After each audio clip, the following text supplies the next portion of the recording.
Welcome, folks. Welcome back. We are here with another singles. Me and Mara, I believe, is taking care of something. So she will be back in a moment. But I am here to keep you entertained. It is your friendly neighborhood Orange Hat. And I see that there are some people in the chat. Let's say hi. So, we got a tie game right now on X and YouTube. We got Trey Courtney. How you doing? I actually really enjoyed this movie. Oh, so did I, dude. It's one of my favorites. And hello to Vanya. Good to see you. Good to see you. And yes, fair use, YouTube. We will be showing a little bit here and there of the movie The Accountant tonight. We are not going to be showing the full movie. In fact, we are actually skipping the beginning of it because the scene of or at the Ravenite. It goes to the Ravenite so many times in this movie but basically to give you guys the TLDR, it's a nice little quick shot of Ray King going into the Ravenite. You don't know who any of the players are. You hear the terrified words of little Tony. I never touched that old man. Boom, and he's dead. And then you see a shadow of a gun going up behind the treasury agent's head. And, well, then we get to this scene that I'm about to pull up. Again, fair use, YouTube. I do not own the rights to this video. Warner Brothers owns the rights to it. However, under the fair use laws of YouTube, by not playing the audio at all, we are therefore creating a transformative value to the movie, to the depiction shown, and therefore it is allowed on my channel, and it is allowed to be shown. So with that out of the way, Mara, are you back? No, she is not. Okay, so we will continue talking. It's Batman versus Punisher, basically. Very funny that you say that. Yes. Don't be assholes, YouTube and WB. That is what my audience is saying. Please don't. And I do tend to agree. Not directly calling you guys assholes, but I'm just simply saying it would be a dick move for you guys to do that. I mean, this is one of my favorite movies. I'd appreciate the opportunity to actually let people know just how much I appreciate it. And I'm not showing the whole thing. So yeah, me and Mara are simply discussing this movie. Yes, and speaking of, I'm back. And speaking of Mara, she's back. Yes. Mara's back. Back again. Let everybody know where you can be found. Okay. Well, you can find me on my YouTube channel, Jade Shadow. At some point, I will be getting back to doing solo live streams on my live channel. It's just been difficult recently doing those at the time slots. I might change the time slot a little bit, but eventually I'll get back to doing them. You can also find me on my Kick, also at Jade Shadow, where I primarily do my gaming streams. I do keep my Twitch, but I only stream there like once, maybe twice a week, doing multiplayer games with people. And then my Discord, where basically there's like different sections for you to discuss certain topics. Right now, the wrestling one is probably the most popular one of the basically subsections. But I also do watch parties there, and tomorrow I will be doing a watch party of the movie Back to School with Rodney Dangerfield, Keith Gordon, and Robert Downey Jr., among other stars of that time period. Definitely going to have to check that out if I can, because I haven't seen the movie in its entirety, but I have seen the teacher flipping out on a student. Yeah, pretty much. And several reasons why that movie would not be made today. Yeah. So, folks, do you like puzzles? Because that is what we are going to be discussing today. Puzzles and a movie. And a movie about puzzles. And a movie about a person who loves to do puzzles. Upside down and flipped over. So, yeah. Without further ado, let's get into it. Now, one of the things I do like about this movie is it is a completely unique movie. not unique in the way of genre, but unique in the way of premise. You have a person who is autistic. Mm-hmm. What do you see with most autistic movies? You see people who are, well, limited, who don't really have a violent bone in their body. And while that is a very common thing with autistic people, there is also those who are less common, which is displayed here. They really went deep into the research for the role for Christian Wolf, Ben Affleck, and Gavin O'Connor, who directs this movie. They sought out the head person of research into autism for this movie, learning as much as they can. And Ben Affleck, he found it was a wonderful thing to learn about, you know? Mm-hmm. So you will also see in this movie, there are certain scenes. One of the things I do like is the cinematography, where it is generally said that autistic people live in their own head. They're kind of like boxed into their own head at times.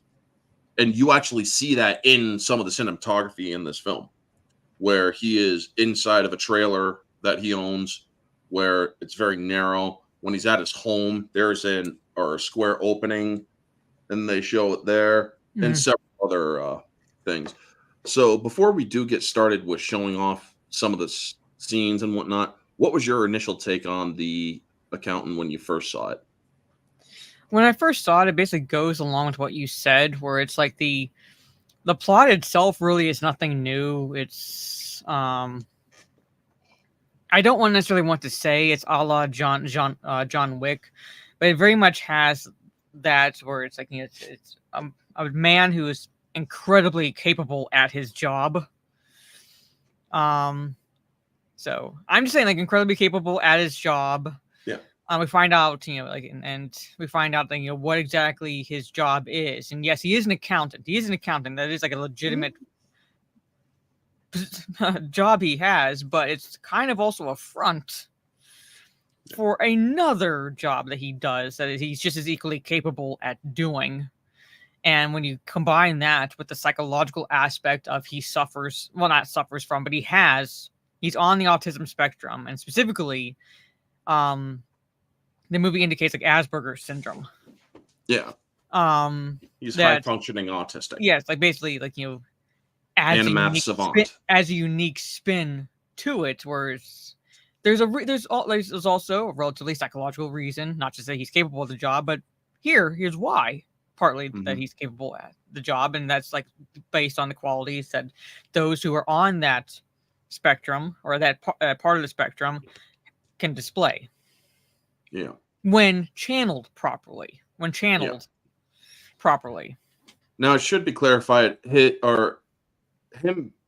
having the skills he has, he isn't an assassin. He only employs these skills if he has to. Yeah. Meaning, if somebody fucks with his moral code, he has these things to draw on, and he will take his pound of flesh. He's called an assassin, but really, basically, he's an accountant for bad people.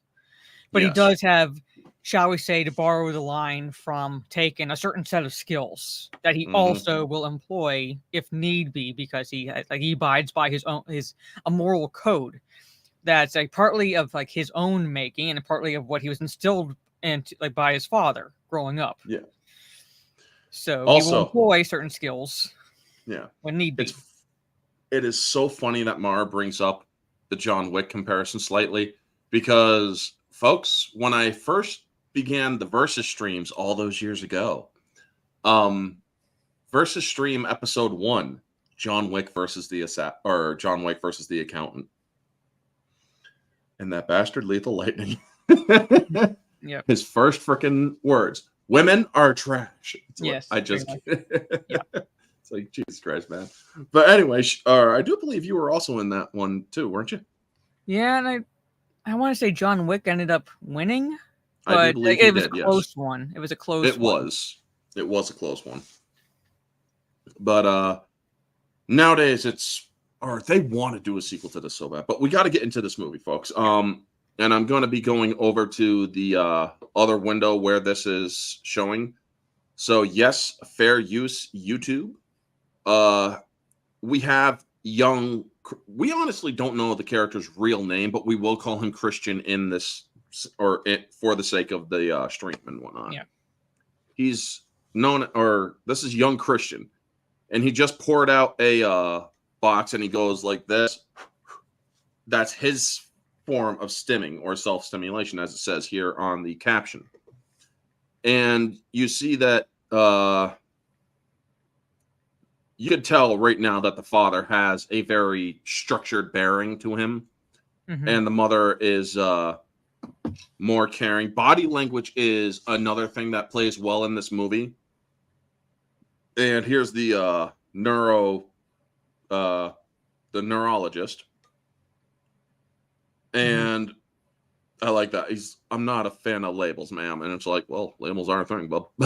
Yeah. And this kid here who plays a young John Bernthal.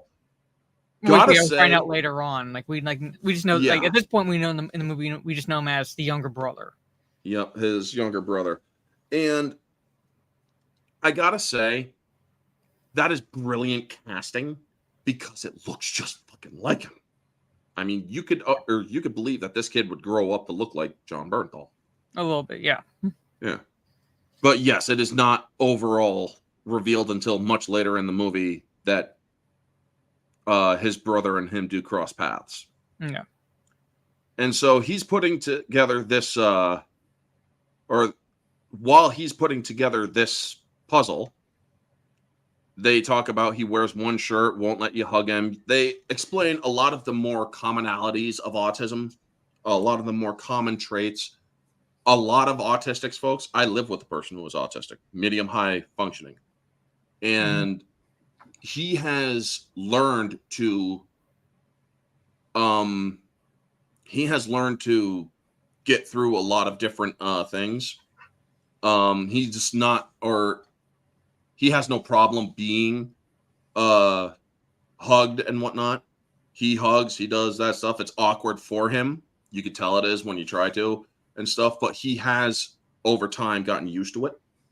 Another thing he does is his own form of stimming where he will whip his hands. It's different for every autistic person. No autistic person is 100% alike. You will never find that in the world. But a lot of the common ones are, if you take them out of their comfort zone, they will show a great deal of distress. I'll be right back real fast. Just gotta have to let my dog out of the room. It's all right. But I will mention, like, I didn't exactly watch the show Modern Family, but I primarily watched it when I was deployed overseas, mainly because you could only get certain channels of sorts. And one of the characters on that show was a kid who had Asperger's syndrome, and what frustrated me the most about that is kind of why I appreciate, while I don't exactly agree with everything the father does necessarily, I appreciate where he comes from. And that is, like, basically when parents treat it like a crutch, where it's like, oh, like, you know, it's like every time the kid had an outburst, they just let it happen rather than teach them this is going to have consequences for you. Because not every situation, like you're a kid, yeah, like, so like you're gonna expect kind of these outbursts, but when you're an adult, if you're at a job, you can't do this. And like that, every episode I watched, when the kid would like have that episode, it was the Ty Burrell and I don't know what the actress's name is, like those characters, like their child, they would just let it happen. I was so frustrated. Like I said, it's like why I appreciate where the father comes from, because he's comes from when like the neurologist says about like light affecting him, things like that, like certain things affecting him, and the father is like, it's like, well, you can't exactly hide from that, you can't avoid it, it's going to happen, so he's going to have to learn to live with it. He needs more, not less of it. Yeah, basically learn to live with it. We need more of it, not less of it. And in that case, he will learn how to, and I keep using this word, but it's like really like what this father does is teaches them how to channel Yeah. those To emotions. learn how to stay calm around it. Yes. Yeah. So, but I'll be right back. But I, like you said, don't agree with everything the father necessarily does. But of the two, he's the one who, like, I would say probably genuinely cares more because he was actually willing to work with his child. So I'll be right back. Yep. And we have another, or there's the other one girl here, young Justine. She has a form of autism where she doesn't like to be touched, or definitely she also has the fabric sensitivity. To give you an idea of what she does a lot in her life, let me actually turn that off.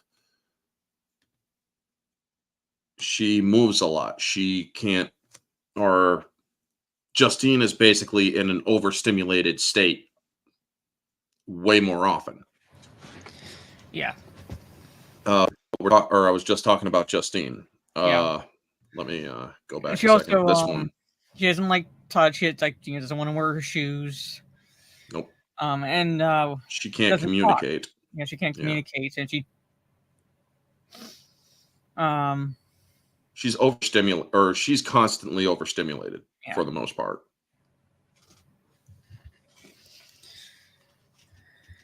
Or she's constantly, or a better term would be she's constantly over sensory stimulated, or sensory overstimulated and whatnot.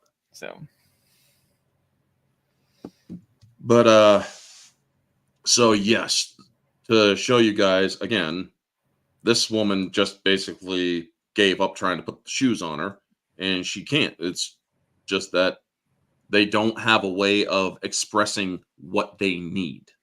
That is another thing that autistics have a problem with. They don't or they are not capable of always expressing what the problem is because they don't understand the problem themselves. Nor do they. Not all the time, but typically social cues, like we see throughout the movie, where it's like he had to learn what certain facial expressions meant, and he would say that. Like when he saw John Lithgow's face when he was talking with Francis in the facility. I'm just going to call it this facility right now before we get to that point.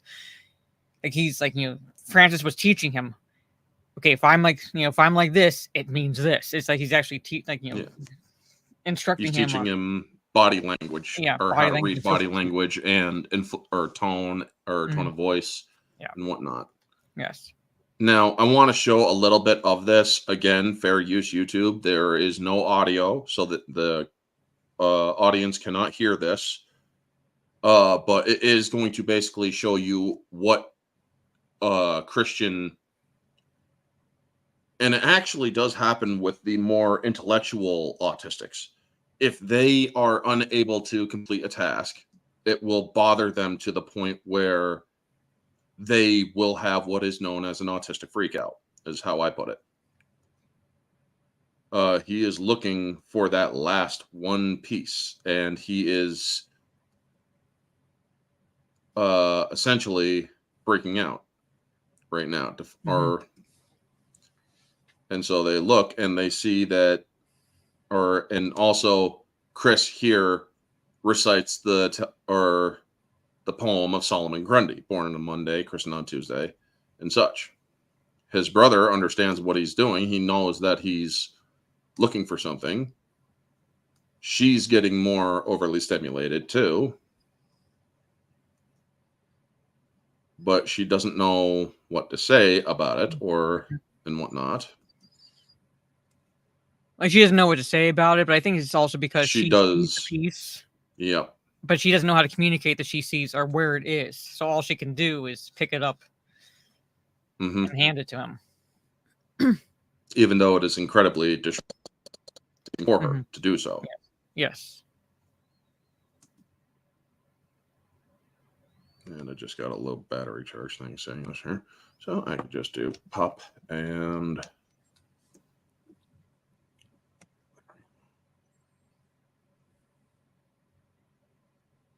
So yes, you can see that she is, or this is something. Now, you see that this puzzle has been put together for the most part without the picture. Yes, just based on shape. Just based on the shape, that kid did it. So then, present day, I love this. ZZZ Accounting, Paul's Laundromat, Great Mandarin, Shoe Repair Alterations, Kim's Nails. This is interesting, folks. So we now see where he is now, and he's checking on his storage, or one of his storage places, his Airstream, while he's hearing the financial woes of this couple. And I love this. He's like, "Do you like it?" No. Not particularly. And one thing about, again, on the spectrum is they are honest. So it's yes, again, they are honest to a fault. Social cues would be like, you know what, maybe tell a bit of a white lie here. But he's like, no, not particularly. But he spins when I say spins it, I mean like he does it in a way to help them. Again, because he does have a moral code. He doesn't want to help people.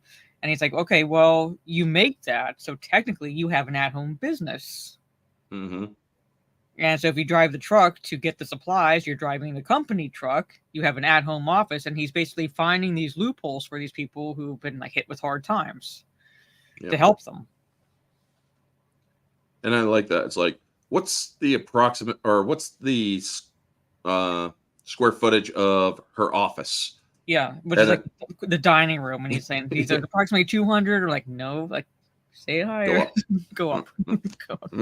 He can't say it, but he's trying to let him know. 300 feet. Yeah. Yes. And I just zip over I drive the truck. The company truck.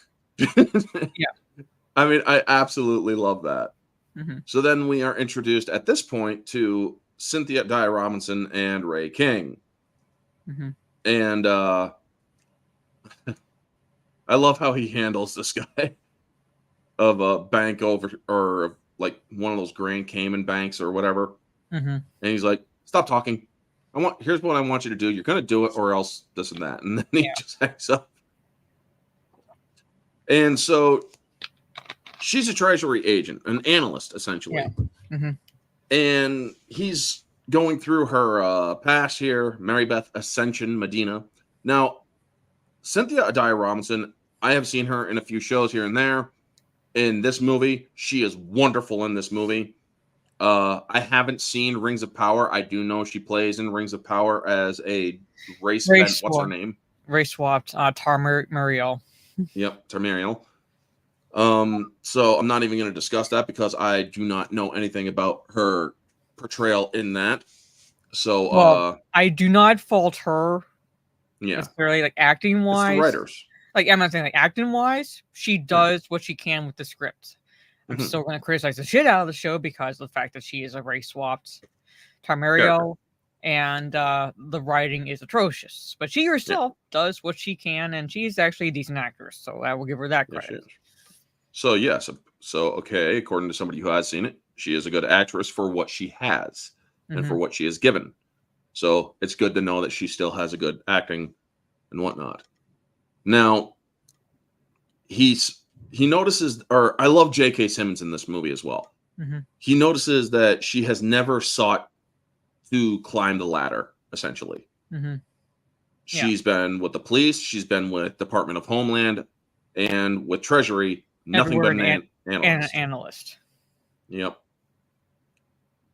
Which, to be fair, sometimes analyst is a good fit for certain people because they like doing the research. They just even though they could conceivably go higher up, it's a plausible explanation for what she says. It's a good fit. So people just like to do it.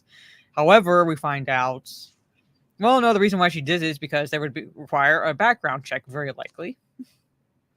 And lovely thing about Juvie records, when it does come to the federal government, they're not sealed.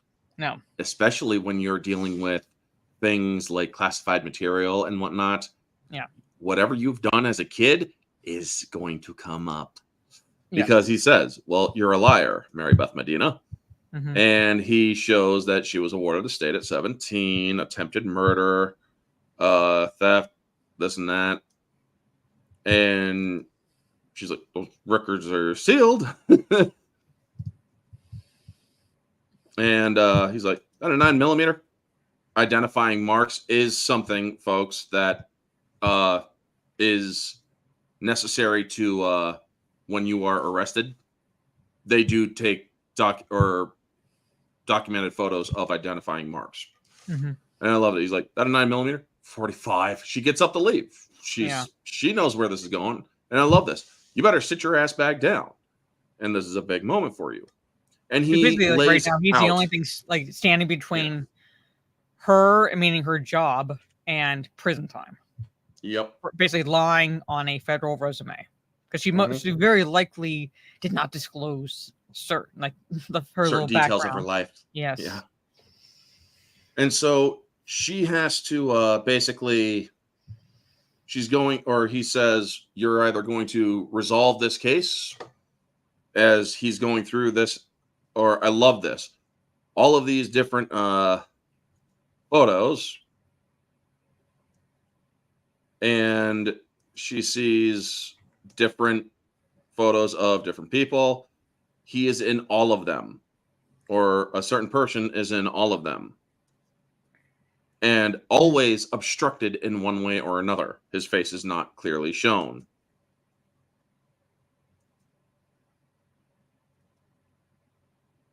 Except for that one. I mean, that one is pretty darn good. Or you get at least an eye out of that one. Yeah. But you also learn that he went from Lou Carroll, Carl Gauss, all names of what are that she has to figure out later, mathematicians. Mhm. And there he is here again.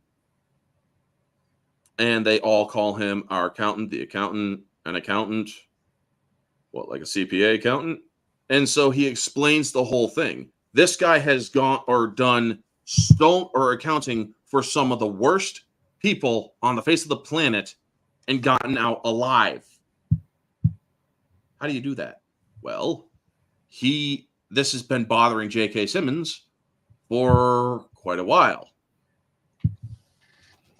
Now, and then he says, it's either two things are going to happen by the end of the month.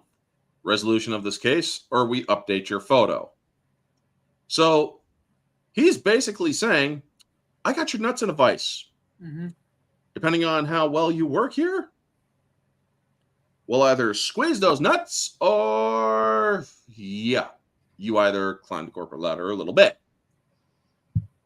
And I like this too. This also shows something about Christian Wolf, or Chris.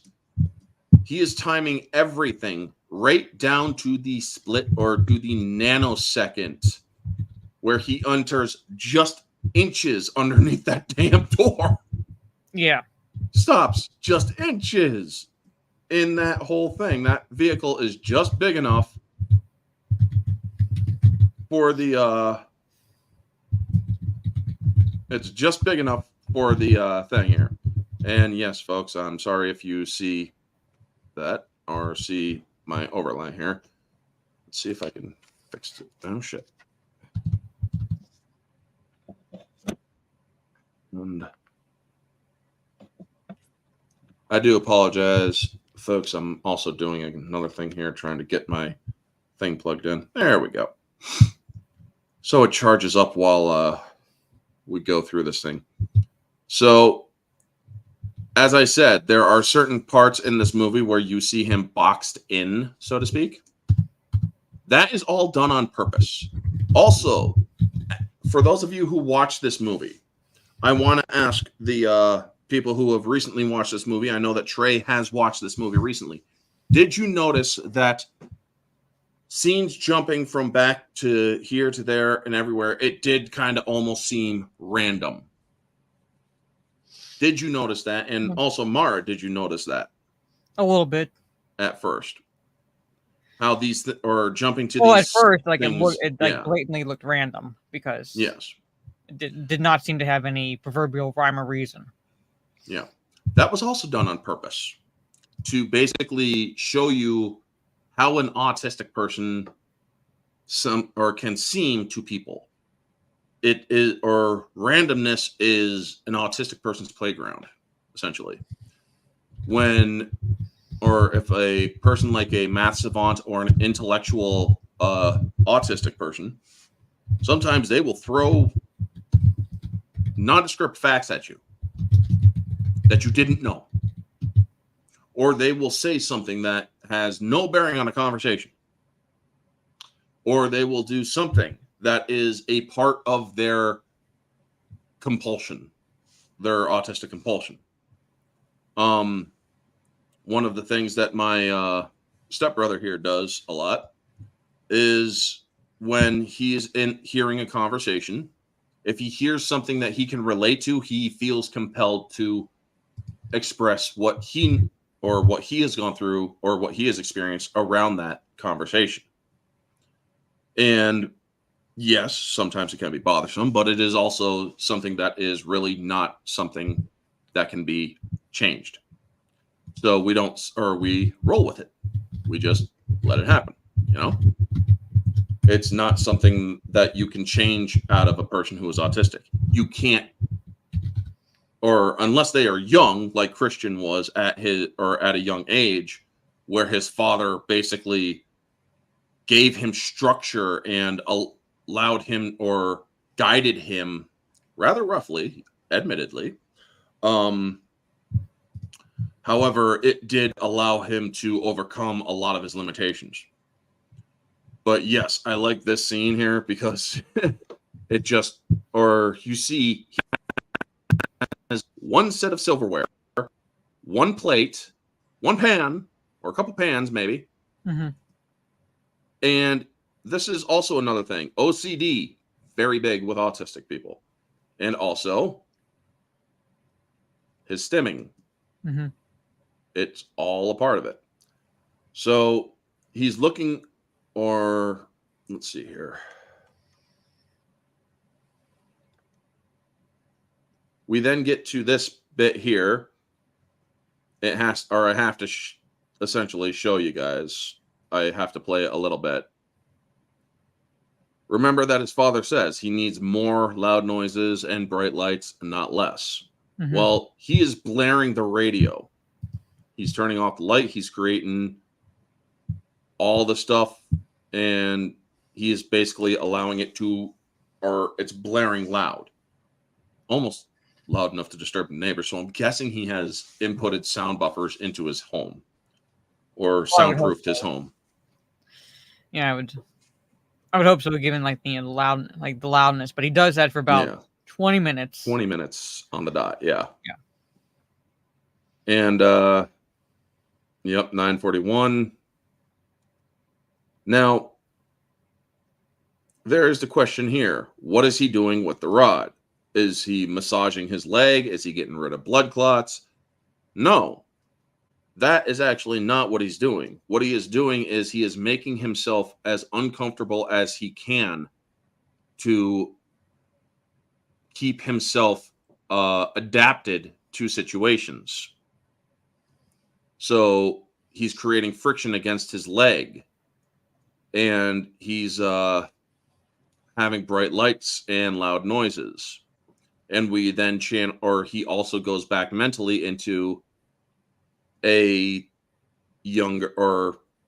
past event where his mom is leaving. Now, I love the scene, folks, because this is another thing of autistics. 90% of them, or possibly even more, cannot handle sudden change. It puts them into such duress that they will do what I'm about to show you here. He is screaming, "Why is mom leaving?" Or he is literally screaming. Mm-hmm. And just to show you, yep. Now, chances are those did cost a decent amount of money. Doesn't matter to them.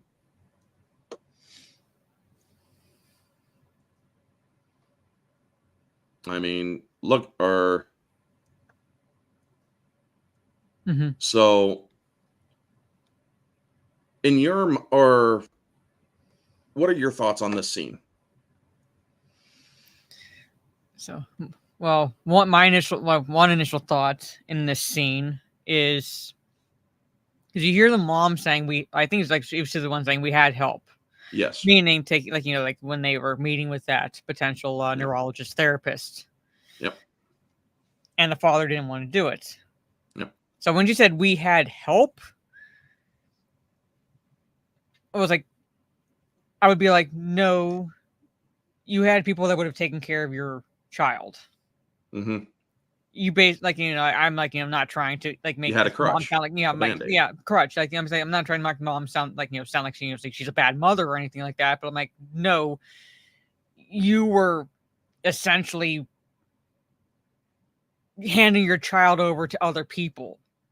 Mm-hmm. So if you were to say we had help, would imply you were actually also putting in the work to help your child, but you were ready to give your child up, but leave your child with other people. Whereas the father, yes, he did. He did say no, and it did seem like he was ignoring whatever the neurologist was saying. But he's the one, like I said, who of the two seems to generally care more about helping his child because he's wanting to put the work in himself, and basically help his son learn how to control his emotions, learn how to live in an environment that is not might be overstimulating, given his the condition he's living with, teaching him how to live in a world, because at one point he says people at some point people fear what's different, essentially, at some point and you're going basically telling us essentially kind of instilling in his child that you're always going to be different. You're always going to be different, but don't let that stop you from living a, I guess, relatively normal life. And so you see the difference in the parenting styles in this scene when they're arguing, and if she's willing to leave, again, that tells me that she didn't want to put the effort into taking care of her son. She gave up. Yeah. She gave up on him. Yep. And she's basically saying you threw away chances that he could have been helped. And so his father is going to try to find his son. To stop his son. The father does. Not the mom. Yep. Not the mom. She doesn't go in to calm him down. The father goes in to calm him down. And the mother leaves. And again, the other pressure I got, there's no love lost, at least in her younger son's mind, between him and his mother, because he flips her off as she's leaving. He blames her too. Yep. And she just goes. And so he starts reciting the Solomon Grundy post to help his son find order, to try to put some sort of order into his already distressed mind. Yeah. So his son starts reciting it. And this does show you, as hard ass as his father is, he needs more of this stuff, not less. Well, this is one of his very big first tests, essentially. Yeah. This is something that, or if a puzzle is enough to make him go nuts, his mom leaving, for an autistic person's mind, folks, a sudden change like that, they are completely unable to process it. And what happens when you take somebody who is basically living a basic instinctual lifestyle? They are more, or their instincts, their life is basic, but also extremely complicated in other facets. But when it comes to emotional things, it's basic. What happens when you take something like that, when you take something from a child? They are unhappy. They do not like that. And yes, autistic people in some ways are regressed, meaning mentally regressed, meaning they are younger mentally in certain aspects than adults or other people their age. His freakouts here, he is acting like, well, more like a 5-year-old rather than a 12 to 13-year-old. That is because he is mentally in certain ways at that stage, but he is also in other ways more advanced than his own age. there is so much, or essentially look at a heartbeat rhythm on a cardiac monitor, where it's measuring rhythms. That is literally developmental stages for an autistic person. That is the best way that I can explain it. I mean, in some ways, he could do really complicated things like put a puzzle together just by the shape of it and whatnot. In other things, you take his mom away, he'll freak out like an animal. Mm-hmm. He doesn't care about the home value of the house or about how expensive those Christmas things were. It doesn't matter to him. He has just lost an essential part of his comfort. And he is expressing it the only way he knows how. So yes, we see different aspects of his life as he goes on, or as this movie progresses.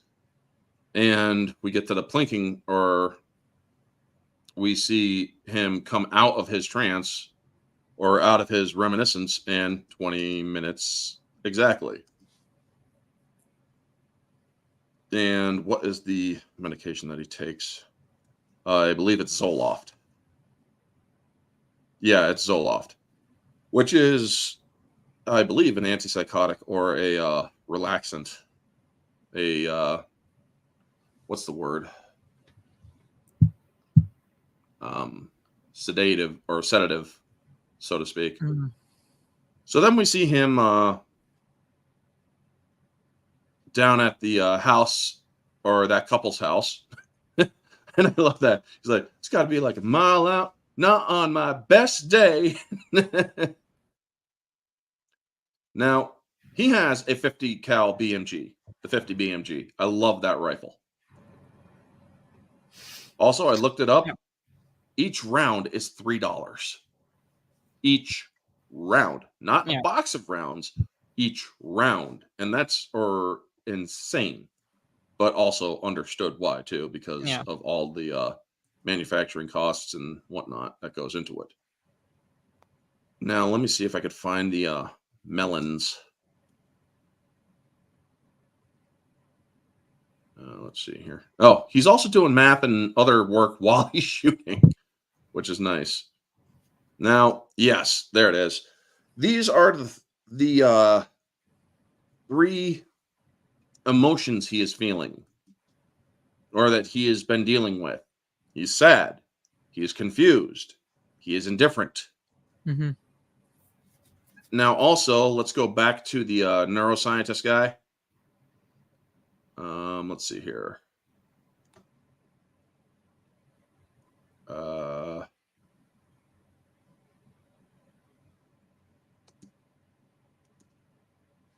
We see the things right here.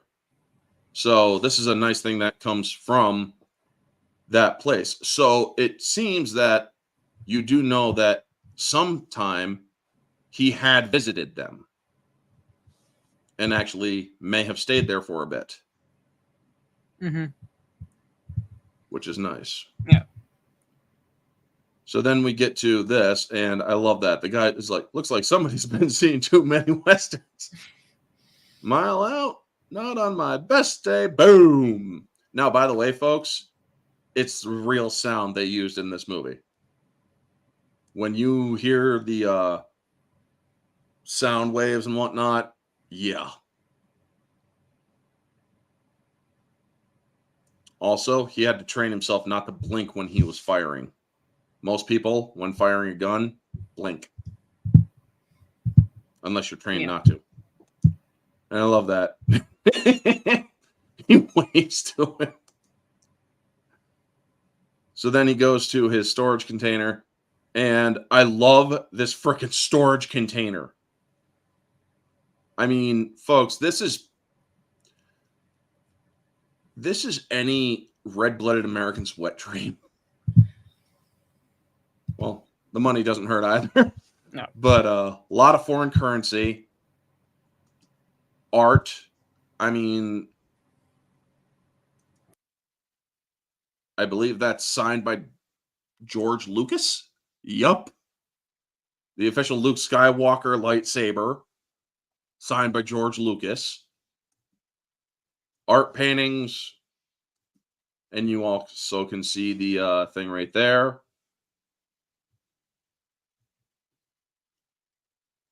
And, well, yeah. He has an original Pollock. Now, I have never understood Jackson Pollock's style, but it's basically the name that sells the artwork. But this guy is basically, this is his most comfortable place to be. And that is also pretty cool. So he's remembering now or his time, which very much looks like an incarceration area, jail, or a prison. And we get Jeff Tamber. He's teaching him inflection. And it's like, hold on, that's not what you say. Or he's like, I gave you a PhD in black money. You gotta learn this. And he's teaching him how he's frustrated and whatnot.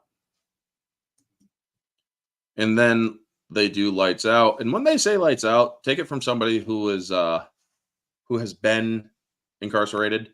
When they say lights out, you turn your damn lights off. Names and addresses, go. The Mayer brothers, Masha and Ishtak, and all that. Let's see here. And he's like, don't make my mistake. You keep moving your ass around, which is something that Chris does. They gave me a new handler today. Now, this here, they gave me a new handler today. Believe it or not, that's a clue to something later on. All of these things, as random as they feel, or as random as they seem, all have actual merit in the story. They're not just filler, you know?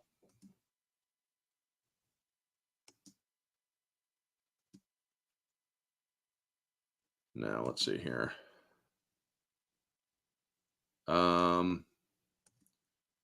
Yes, there's a name or woman on the phone, the Swisser chief. Now, we just want to cover something like just a little bit faster. Yeah. We like skipped over a scenario where we don't see really anybody's faces unless they're dead, pretty much. That yeah. massacre of like Mhm. certain mafia members. Well, that actually hasn't happened yet. So, yeah. So, I could have But sworn it started with that, or at least it was Mhm. like before this. But anyway, because like it gives an idea of like well, at least it ties in later on. Yeah, and they actually show it a little later or shortly after the next couple scenes. Mhm. But this woman, he talks to this British woman on the phone, and as Francis told him in the last scene, you have one person you can trust, you move your ass around. The person he's talking to is the one person he trusts implicitly, completely. A person who also has the ability to hack into things and get all sorts of different information, sell off his artwork and whatnot. It's great stuff. And it's like, go to work, Dreamboat. And he's hearing that there are some people that are searching for him. What kind of what people? The unfriendly kind. Let's try a legitimate client for once. Yeah. You said you need to do something? No. I just like the unfriendly kind. Like yeah. And she's actually talking about the Treasury because she's learning that somebody's looking up stuff close to his name. Chances are that person's computer has search algorithms tagged any sort of names that are searched. She can immediately track who's searching them. At least there's honor among thieves. Yeah. Living Robotics. John Lithgow. I don't have a buyer for the Renoir. He doesn't want to get rid of the Pollock. The Pollock can move. Will you ever let it go? Just a Renoir. Drop the price. Yeah. Go to work, Dreamboat. Now, Dreamboat is a clue. The smallest things are clues in this movie, folks. I love it. So he is now basically meeting with Living Robotics to basically be their accountant, clean their books and such. Yeah. Lamar's overreacting. There's no missing money. How long have you been CFO of this company, sir? I love this. 15 years. I'll need the books for the past 15 years, please. It's like, well, geez, why don't you just say what you're not saying? Well, you're awful goddamn blunt. I love that. And he's like, I'm Lamar's black or best or oldest friend and whatnot. You're angry. It's like, you're angry. Yeah. That's just him reiterating what he knows. He's reading the guy's body language and his inflection. So the way that they found him is that one of their clients was recommended or had recommended Christian to them. So he doesn't discuss client business. And now we learn that what's her name? Medina is looking up or looking into the accountant, her investigation. Friedrich Gauss. Lou Carroll. All right. Looking up Lou Carroll. Well, doesn't exactly work. So Lewis S. Carroll. And also change the name or change the other, the first name from Lewis or Louis to Lewis with the different spelling. Mathematicians.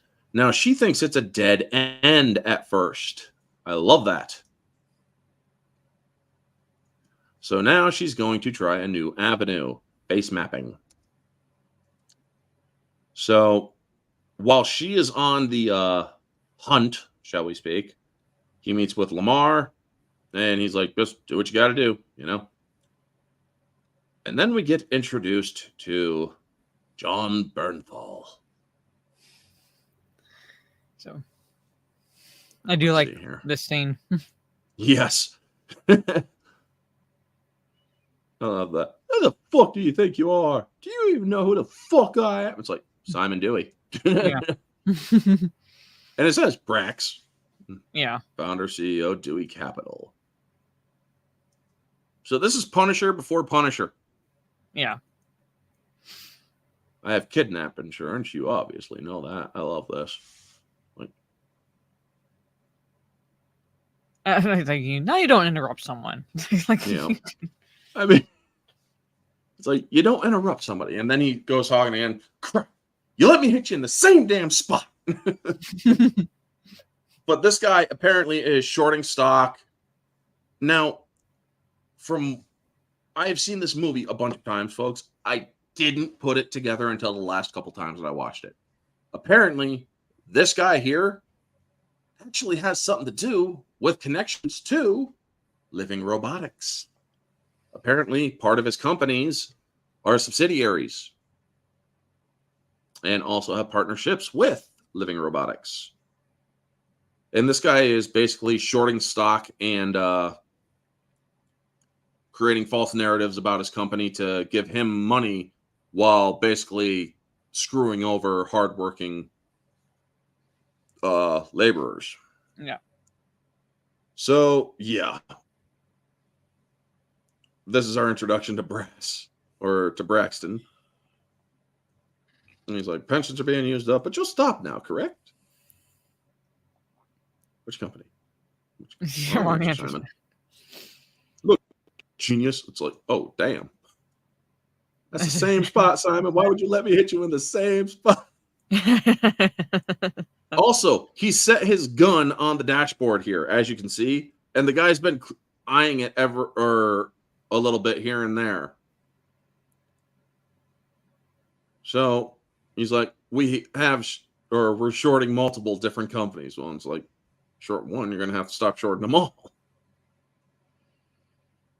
And it's like, that's ridiculous. I can't be. Okay, smack, smack. It's like, damn, dude. All right, get your chin up, boy. And then he actually goes for the gun. And I mean, I love how Bernthal plays this. He's like, or he's willing to beat the shit out of this guy, but then he's like, "Are you good? You good? Yeah. You all right?"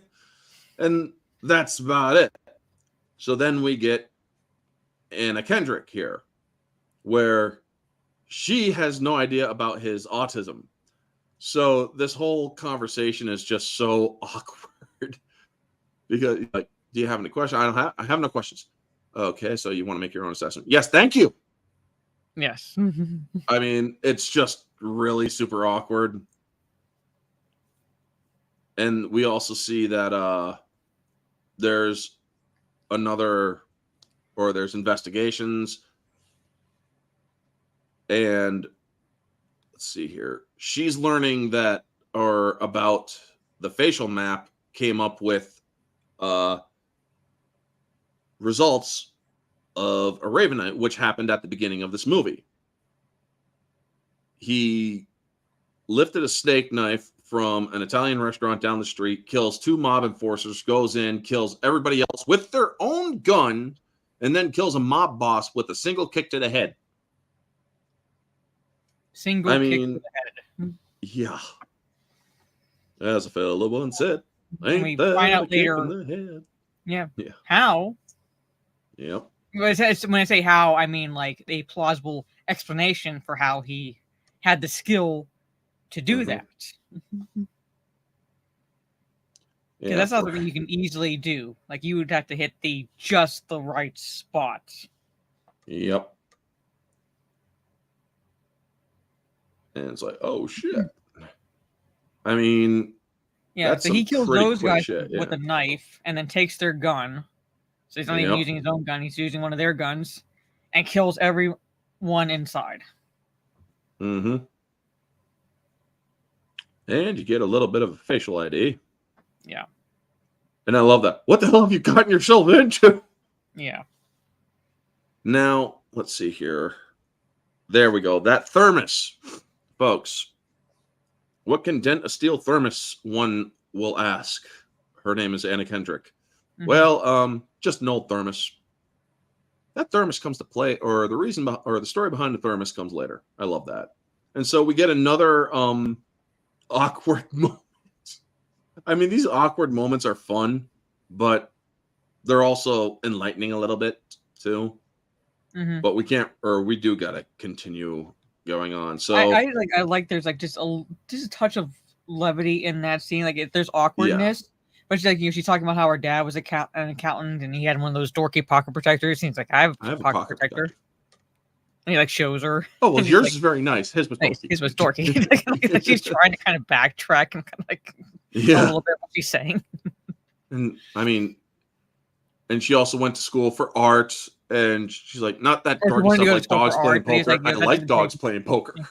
Yeah. And she wanted to go to school for art and kind of just nonchalantly. University of Chicago, where fun goes to die. Why does fun go to die at the University of Chicago?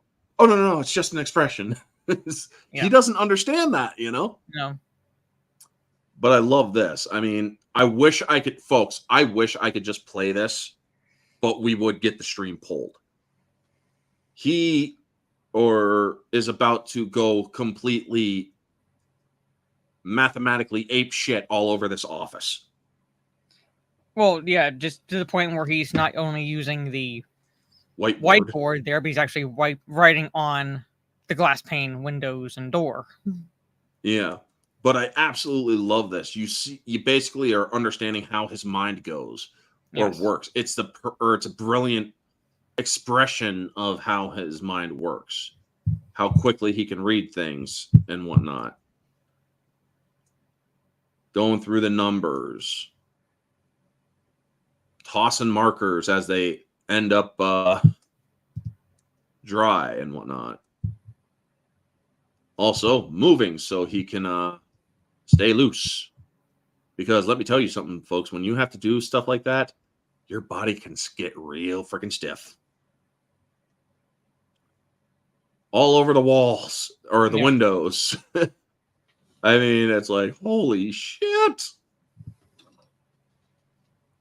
And Medina is on the case listening to that recording over and over and over and over until she listens to it in different frequencies even. And that's when she hears something. So let's see if we can catch it. Oh, Krishna on Tuesday, married on Wednesday, Solomon Grundy, born on a Monday. So she hears that. And so, another clue to the puzzle. Do you like puzzles? Mm-hmm. But I love this. He did all of this in one night. It's just going to come right out or jump right out at you. And she's like, the fuck? 9 years ago, profits go down, yada, yada. 6543, you're making money. Yeah.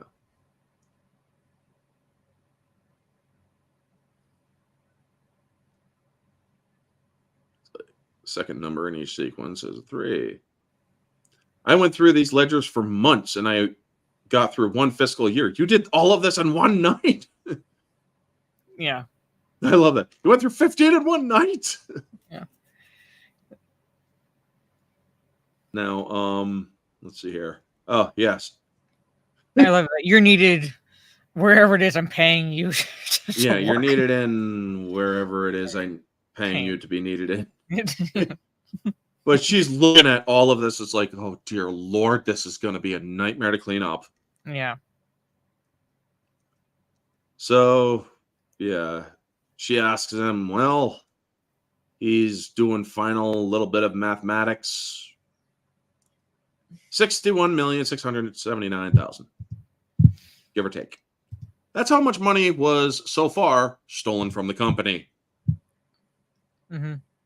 You'll have a report for me when I'm finished. And then we go to the other guy that was in the room with them. And it turns out, well, yeah. He gets a visit from Braxton. And I love that. He's like, now, if you make him, he convinces this guy the best way for him to die right now is to do his own insulin overdose. And I love how he scares the shit out of this guy. He's like, your wife, or if we lay our hands on you, you're going to fight, squeal, she'll wake up. My hands are tied. And these guys just happen to look. Now, this bald guy with the big beard, John Wick, this movie, and a few other movies that I've seen. He's a great stuntman. And I love that. He's like, you're going to squeal. I'll have to rock and roll a home invasion. Yeah. Violate your wife a dozen different ways. And it's like, kill you both, burn the place to the ground. So, yeah, scare the hell out of the man. And then he's like, okay, I'm sorry, Ed. Ed, nobody's going to violate your wife. Yeah. I mean, does John Bernthal have ADHD? I mean, I'm legitimately wondering that. I think he's just really good at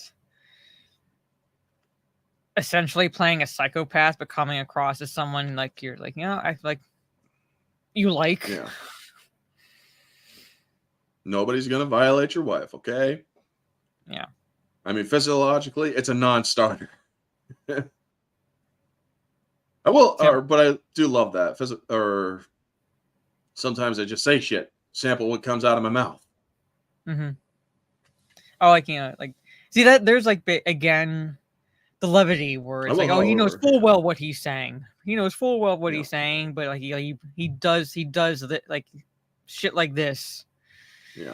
Where it's like still very much like in terms of this situation, psychopathic. It's dry, dark humor. Yeah. And I love that. I will, however, park a 45 in a brain pan. Yeah. So he's like, I'm like, I won't do this. But unless you basically kill yourself. Yeah. I'm going to have to kill your wife. Because or if if you make noise, she wakes up and yeah, see, so it's basically it's like it's like It's like, dark humor. My hands are tied at that point. So yeah. So now we see what an adult Christian Wolf has to deal with when he is put under duress. He can't finish his work, so it's like, I haven't finished yet. Please, I haven't finished. Yes, you have. Now, John Lithgow knows that his friend had stolen money and apparently just took his own life for it. So we are going to get over to what Christian Wolf. Let's see here. It's very hard for me to interpret why people do what they do. That is very true for autistic people. They don't, or they are genetically predisposed to focus on themselves, essentially. Other people, they have a hard time understanding. And it's like, I'm not finished. I'm not finished with this. So she has to leave. He has to leave. He's at home or at his office. He's having a hard time focusing. What usually is a perfectly timed drive is now off kilter. I mean, it's important that we show this, folks, because you saw what happens when he's perfectly balanced. This is him unbalanced. And so he's having a hard time with it. So, yes, and that is another thing right here. You see him hitting himself and having a hard time. For some autistics, folks, they do they can self-inflict. It's never a pretty scene. It's actually something that if you see happen, or if you see them doing a freak out and they are self-inflicting, you have to stop them, even though their body is screaming against your physical invasion of them, essentially. I've seen this stuff up close, not with my stepbrother, but with other autistics. It's never pretty.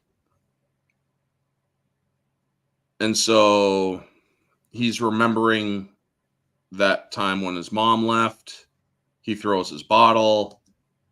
He eventually finally is able to quiet his mind. But somebody is now following him. You also see that he is getting ready to do some shooting to clear his mind again. Penchik Silat. So he's about to go, or he hasn't put a mouth over any of these melons yet. But we then see this training montage here.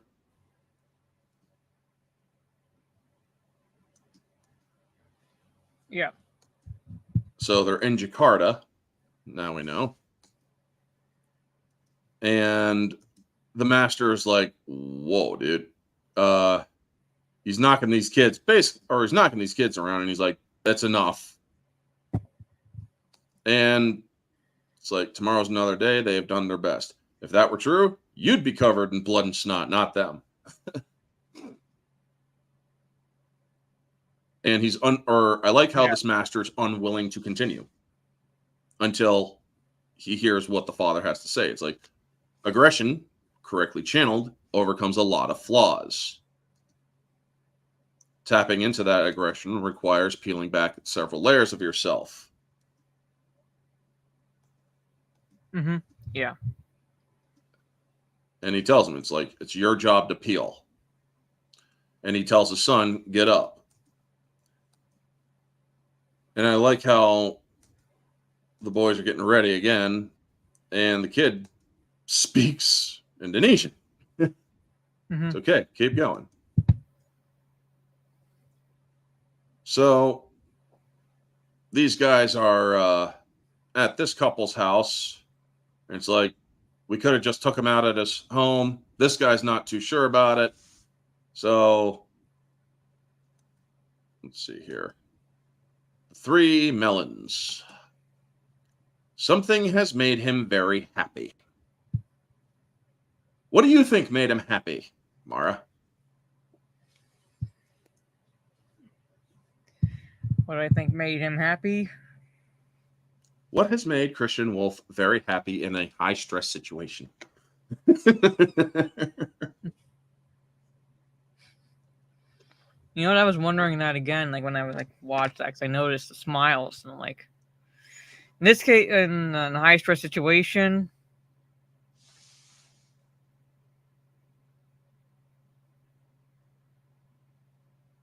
I'll give you a hint. The last scene, or that flashback scene, answers the question. yeah, I was gonna say is He's able to properly channel his anger, his frustration. He now has that outlet with these guys coming after him.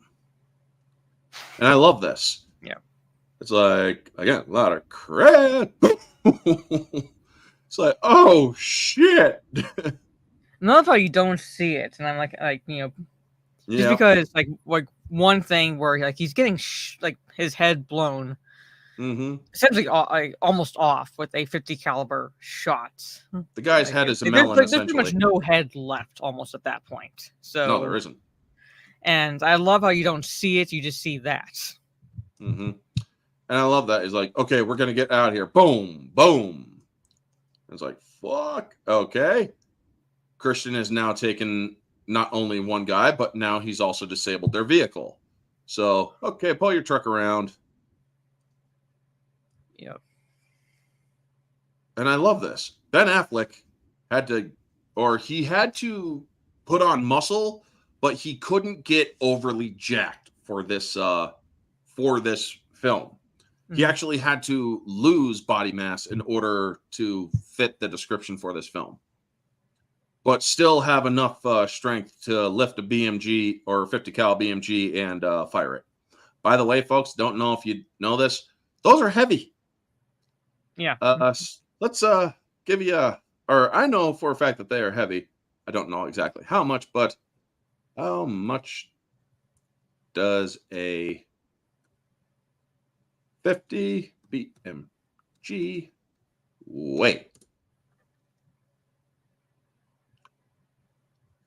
550 to 1,000 gram. Or I'm not talking about the rounds, you jackasses. All right, let's see here. Rifle. Because apparently Google is retarded enough that they have to actually have that pointed out. And again, they are anti-2A. And they're still...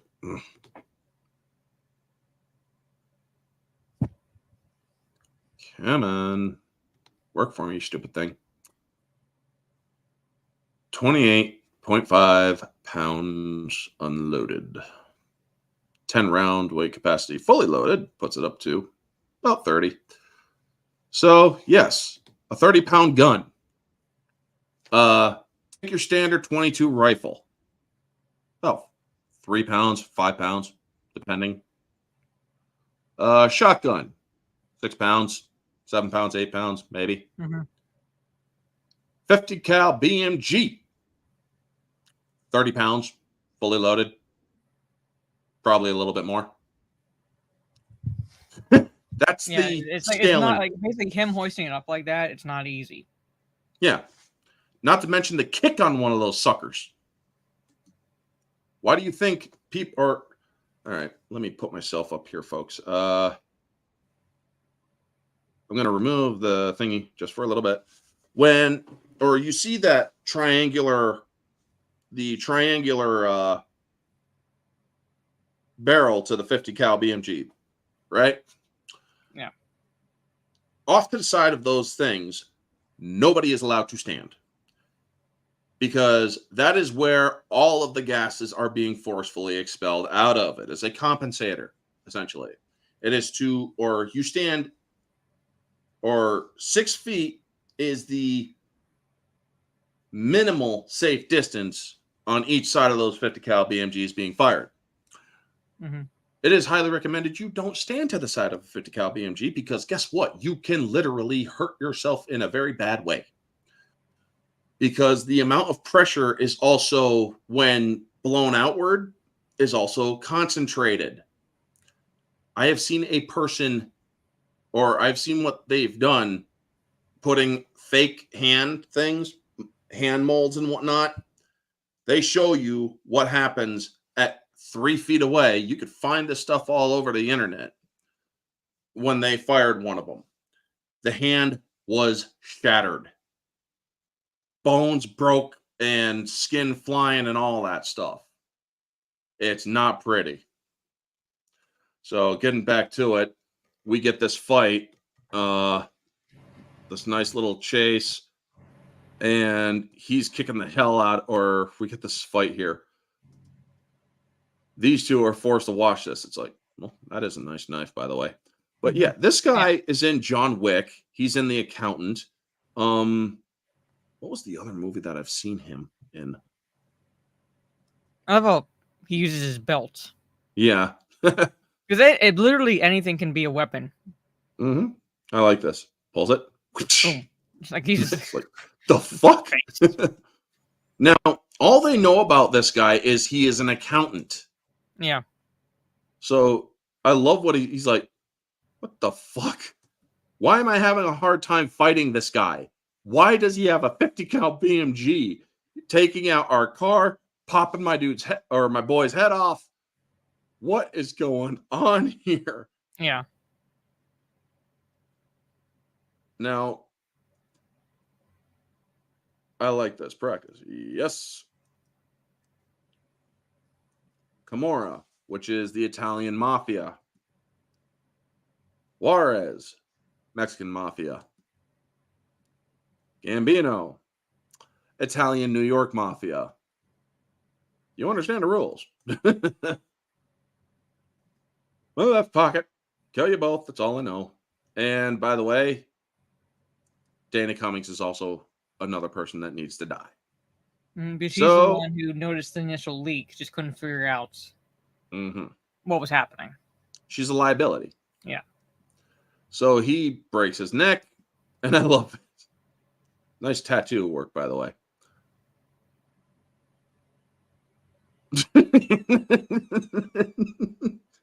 He waves to them, and they're like, what the fuck just happened here?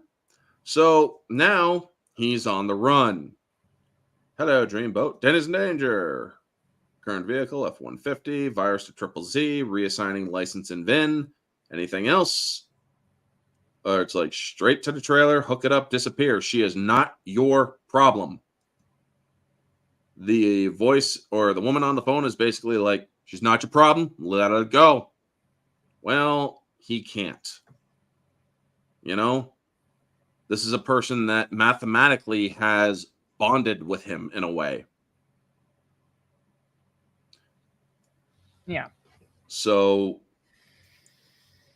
yeah. Let's see here. These guys are rocking a home invasion, going after him. I love how he smiles here a little bit before he goes after the guy. Now, let's see here. He John Wicks this guy. Yeah. John Wicks this guy. So it's like, if John Wick and the Accountant were in the same universe, I'm willing to bet that this guy would have, or that the Accountant would have been a real good assassin. I'm willing to bet he would have been a really good assassin in that world. Oh, yeah. So, yeah. Now, folks, another thing that this movie, yeah, we should go. What the fuck just happened? So I was like, since when are accountants difficult to ventilate? Christ, what did you do? Hit him over the head with an adding machine? Abacus. So now he's learning that there's something a little bit more to this. We have to go to the police. That's what normal tax. paying people to. I love that. It's like, please can't protect you from somebody who can afford to return $61 million. The money was being put back. That actually explains why the last bit of his initial calculations were showing the inconsistency. That's what she picked up on when she was going through the records. She picked up on the inconsistency of the money starting to be put back. And that is why she's a liability. Yeah. And I love this. He's basically getting ready to get the hell out of Dodge. She's noticing, oh shit, that's a real art piece. And she's like, what the fuck? What are you doing? You should not be here. Sit down. Sit right there. It's like, there you go. Another interruption of his plan. Pan America Airstream.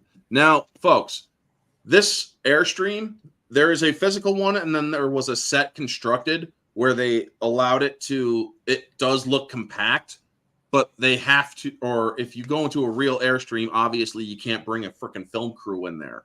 So they actually had to create a bigger Airstream, but still make it look compact so they can get the right camera angles. Mm-hmm. And they did a wonderful job with it. I'm telling you. 34 feet, 7 inches long, 8 feet, 5 inches wide. Freaking comic books, man. Lethal Lightning would have an orgasm from that shot alone, most likely. Yeah. I mean, he is still into comics, yes? Well, depends. Well, older comics. Yeah. You know.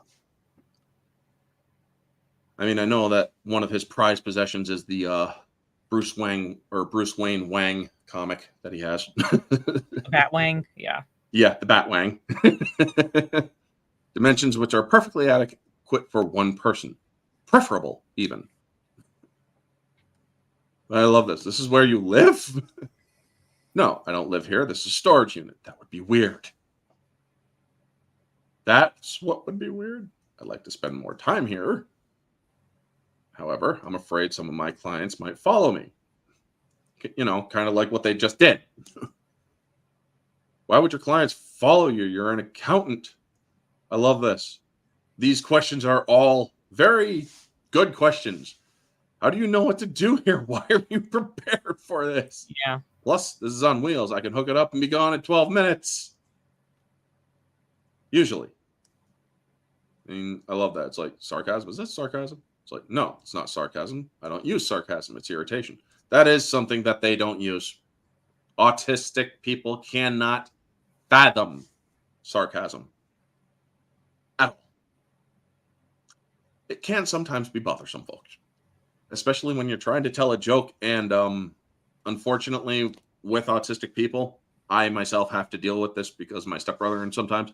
But that, or by the way, I do want to point out that is not a complaint, because I also do know that stepbrother does watch this or watch my stream sometimes.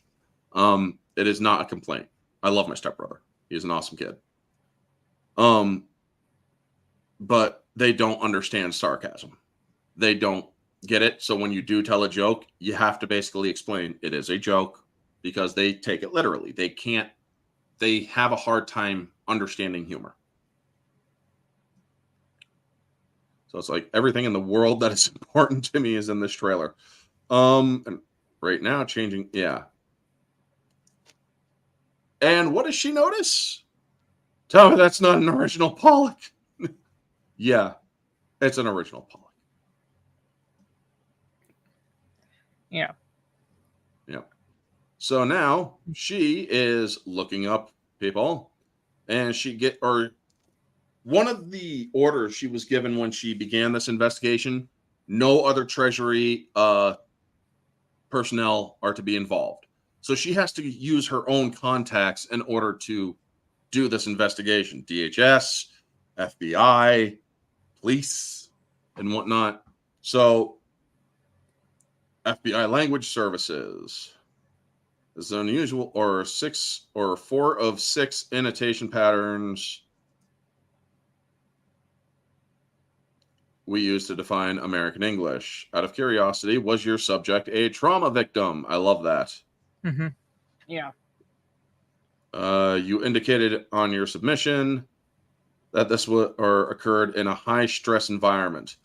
And the reason why he's asking that exceptionally, that's interesting. The verse he repeated a total of 4.5 times without changing his his pitch, span, tempo, volume, or articulatory precision. Meaning, as he was killing these people, he was reciting that thing and saying it evenly throughout, to put it in layman's terms. Well, no change in pitch, inflection. Yeah. He's just basically going through, killing a bunch of people, talking like I am right now, slaughtering a bunch of people as if it's nothing, and he's able to recite that poem or nursery rhyme. And it usually occurs with people who have neurodevelopment disorders like autism, Fragile X. How would this physically express itself? Autism's nearly impossible. Traits are behavioral. Difficult social interaction, communication, lack of eye contact. Now, here's something that if you look up these mathematicians, you'll notice something.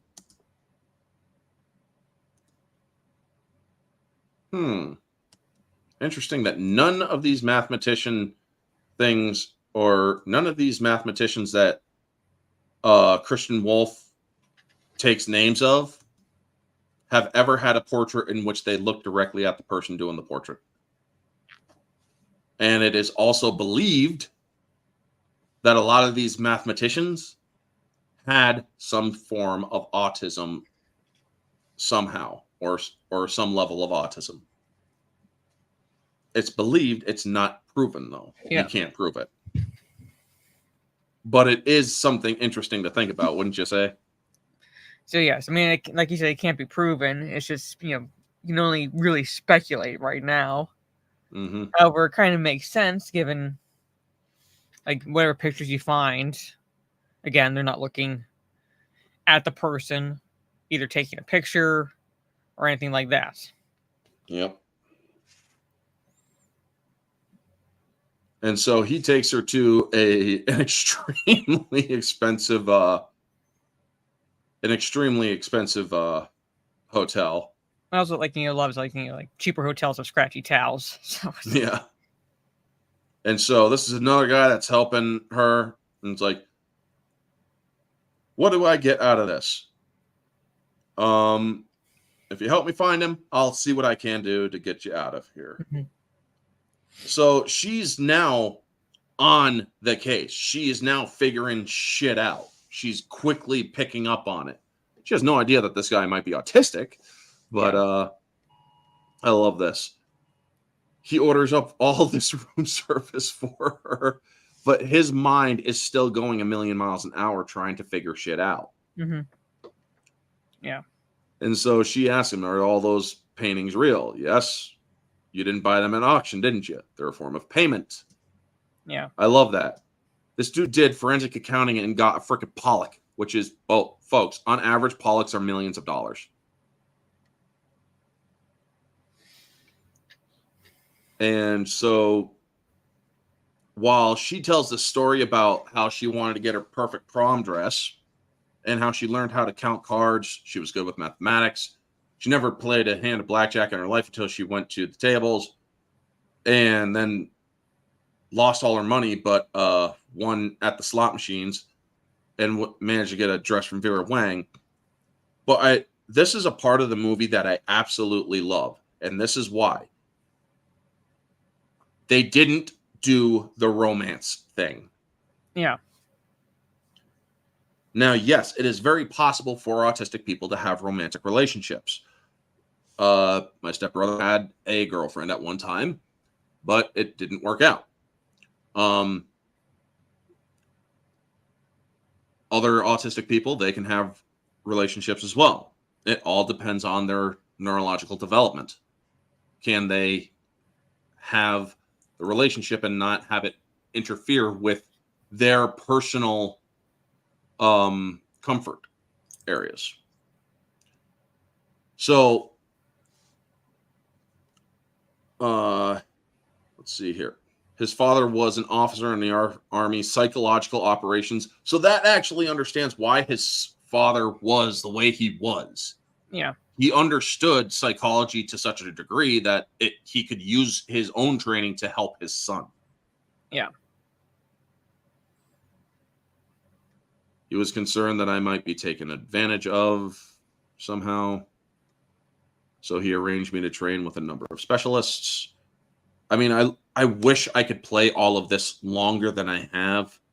I mean, or longer than I am doing that. I'm surprised that we've actually gone this long without it actually killing or being killed. We have 24 people watching on X. Thank you to each one of you. 3 people watching on YouTube. Thank you to each one of you. Gigawatt, Trey, and anybody else in the chat. Thank you all. Or Vanya. Burnval is top talent. Doesn't get enough credit. Yeah. And there's a reason why he doesn't get enough credit. He's not, or Bernthal's politically ambiguous. However, some of the stuff he says doesn't agree with what Hollywood's general ideology. Mm-hmm. So, I mean, he's already called out Disney because of how they want to do The Punisher. He's like, I don't like how they want to do The Punisher. No. 34 times in 17 years. So he's moved twice each year, or 2 times in each year. So, well, not my proudest moment. Let me see here. Your life is unique. I'm not unique. I have a high-functioning form of autism. Let's see here, which means I have extremely narrow focus. Yes, they do. Hard time abandoning tasks once I've taken them up. I have that problem too. I have difficulty socializing with other people. Same here. This is why I like this movie so much, is because a lot of this, not to the extreme degree of Christian Wolf, but to a certain degree, I identify very much with him. And I have trouble socializing socializing with people, even though I want to socialize with them. He wants to, he just doesn't know how to. So she tries a different tact. She goes through the whole thing with the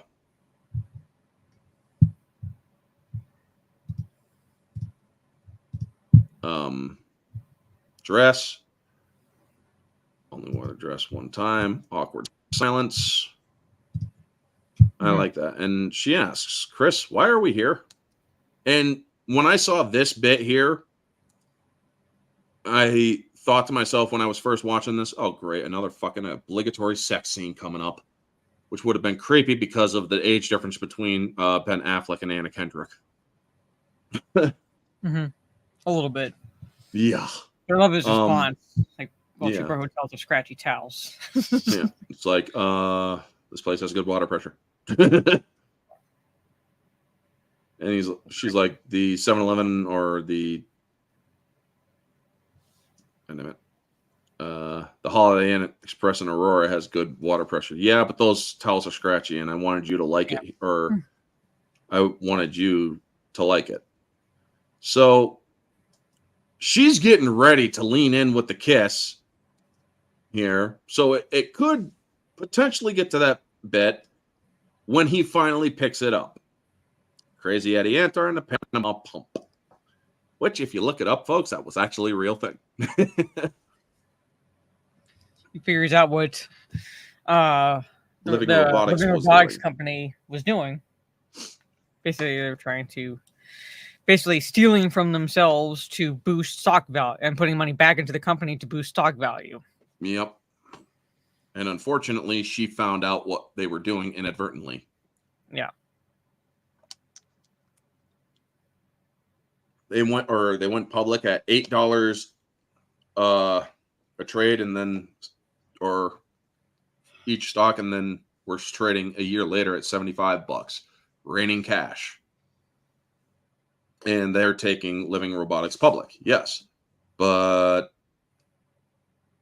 why would you, or why would they hire you if they thought you would figure it out?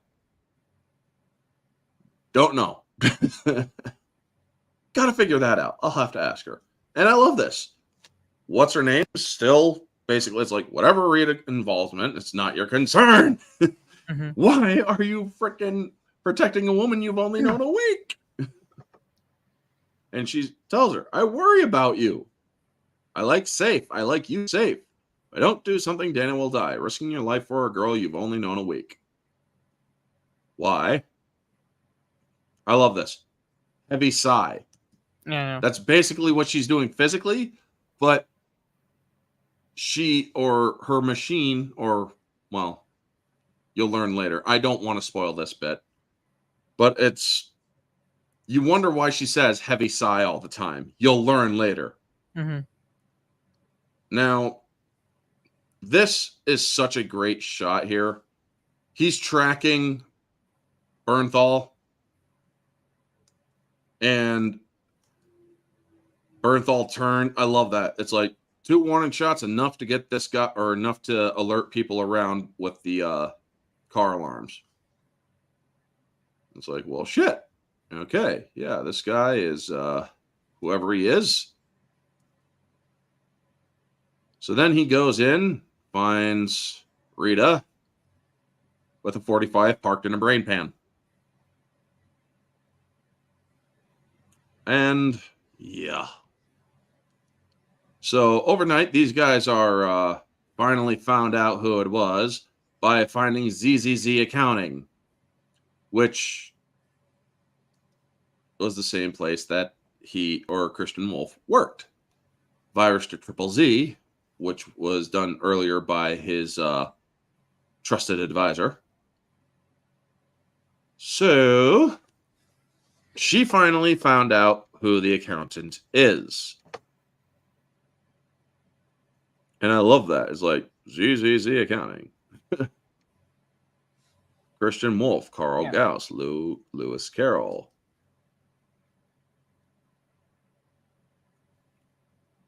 Now let's see here. Last, or 1,100,000. That one's not a cover. Real, I checked. Yeah, because he donates that amount to charitable contributions.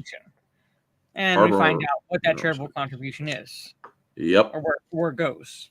Harbor Neuroscience. Interesting place. Mm-hmm. Dude gave over $1 million to this place. So you're telling me this guy risks his life doing forensic accounting for some of the scariest people on the planet, collects his fee, goes through all that trouble of laundering it, and then just gives it away. Almost all of it away. Unless he takes some other maybe form he's of payment. receiving, other forms of payment.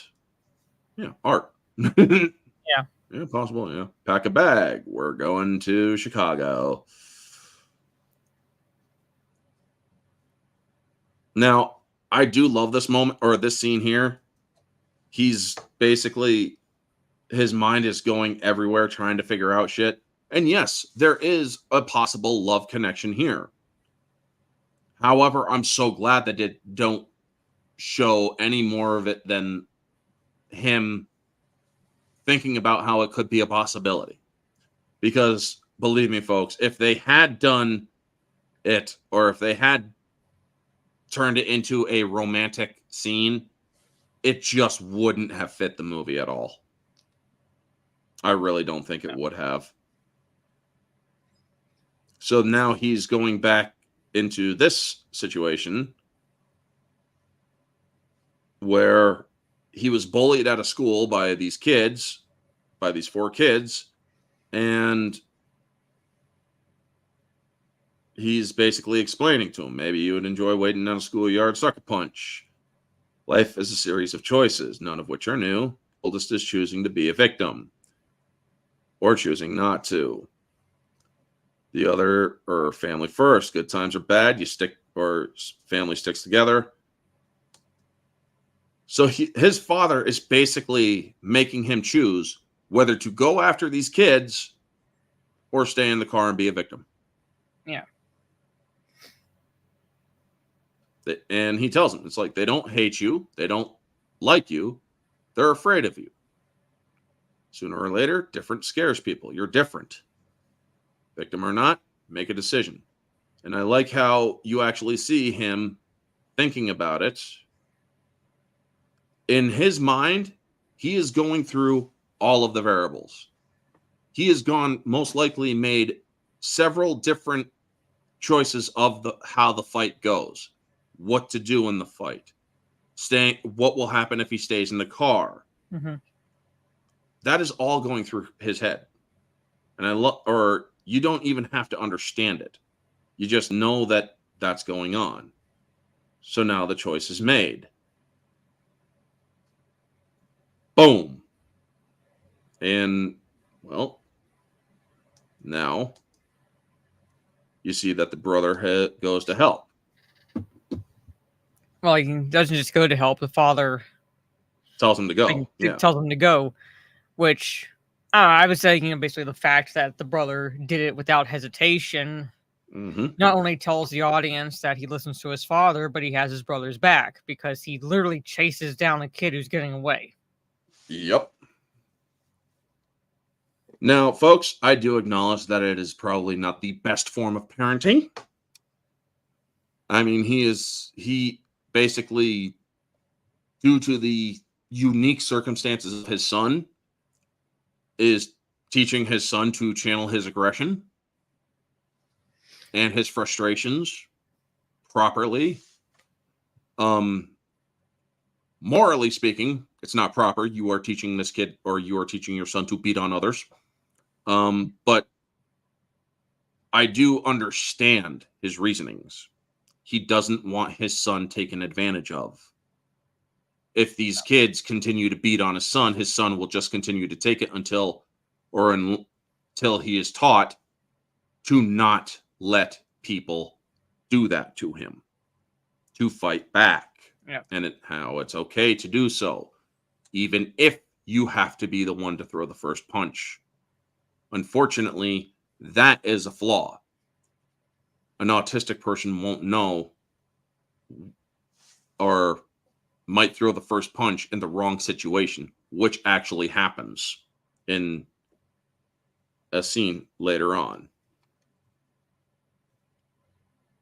So now the FBI and Treasury are at his house. I love that.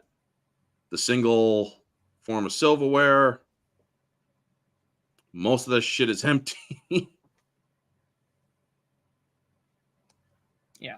I mean, if I lived in a place, I would barely have any stuff on my walls too. And here, Hydro shocks, by the way, folks, are ammunition for penetration. Serial number's gone. Hydro shock ammos. And the thermos. Well, now there's a little bit of confirmation for him anyway. A veritable forest backyard with all lovely birdhouses, all with cameras. And I love it. It's like, well, how do you stop people from rolling up, or how does he cover the front? With a sliding minigun. Yeah. I mean, when I saw that, I laughed out loud when I saw this movie for the first time. And I think I saw it back in like 2018. It's like, holy shit. You don't see that every day. And now he is working for, what's his name? But I like this. He's like, I believe I recommend you leave the country. He declined. He's an accountant. I could see it in his eyes. The freak wasn't going to let it go.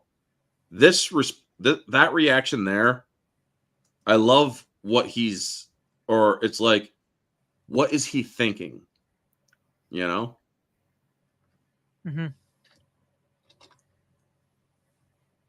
So now we get why Ray King was, or why she has her record. She was protecting her sister, essentially. And she beat her sister's dealer, shoved some coke up his nose, put him in a trunk for 3 days. And her sister is now has a family, 3 kids. And it's like, or she asks him, what do you know of Ruff? Well, we now understand the full context of the Ravenite. He was the person who walked in at the beginning of the movie. Yeah.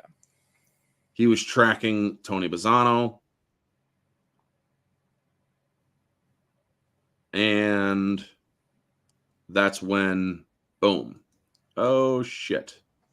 Your name. Raymond King. I'm a treasury agent. Are you a good one? Not particularly, no. No.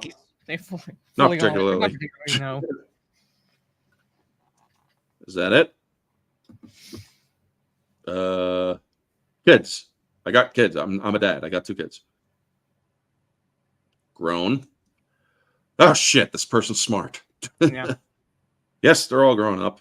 Now, I love that. This actually, folks, was most likely going to, or was the second choice of what I was going to put on the thumbnail. Do you like puzzles, or were you a good dad? Mm-hmm. I figured puzzles was the better one, and I even polled the audience. So we also learned that he is the new handler for Francis. Remember when Francis said, I have a new handler, don't like him, seems dull? Yeah. Well, now we know why. And he didn't listen to Francis. And so, yeah, if only I'd listened. He was processed out, lost the only protection he had, and he came a-calling. So, Wolf, still in prison,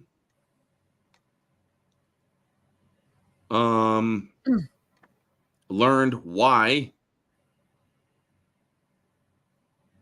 he let him live. Don't know. He was on his way out. I'll never forget that voice.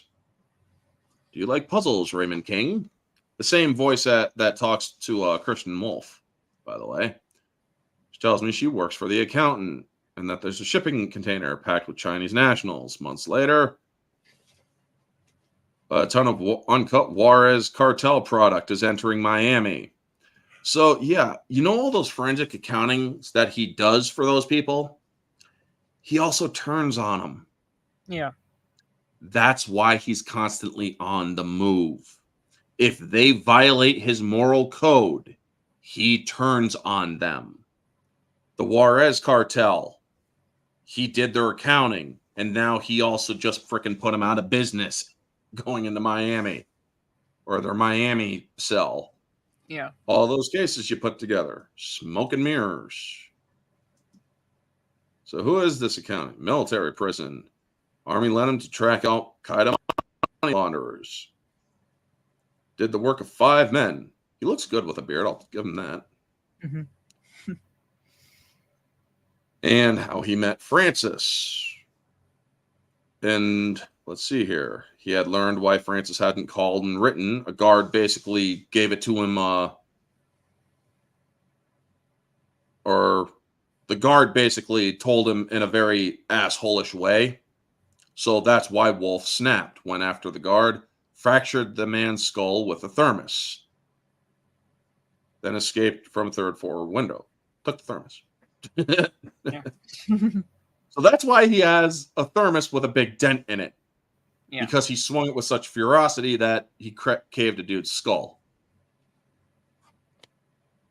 And it's like, well, there must be arrest records and whatnot, all heavily redacted. So apparently Christian Wolf is was so good in the military that his record is not, or is probably best not open to the public. 2003, funeral home. one person. No one knew Wolf but the colonel, U.S. Army. Well, that would be his father. So we're all guessing whose funeral it is. Mm-hmm. His mother, who years later was still able to have kids. So I'm guessing she possibly was what, in her 20s when she left the, or no, that wouldn't make sense, or late 20s when she left the kids. So still was able to have kids well into her 40s. Make sense of that, please. Still possible. Yeah. Not saying it isn't. Ordinary life, well lived. Now let's see here.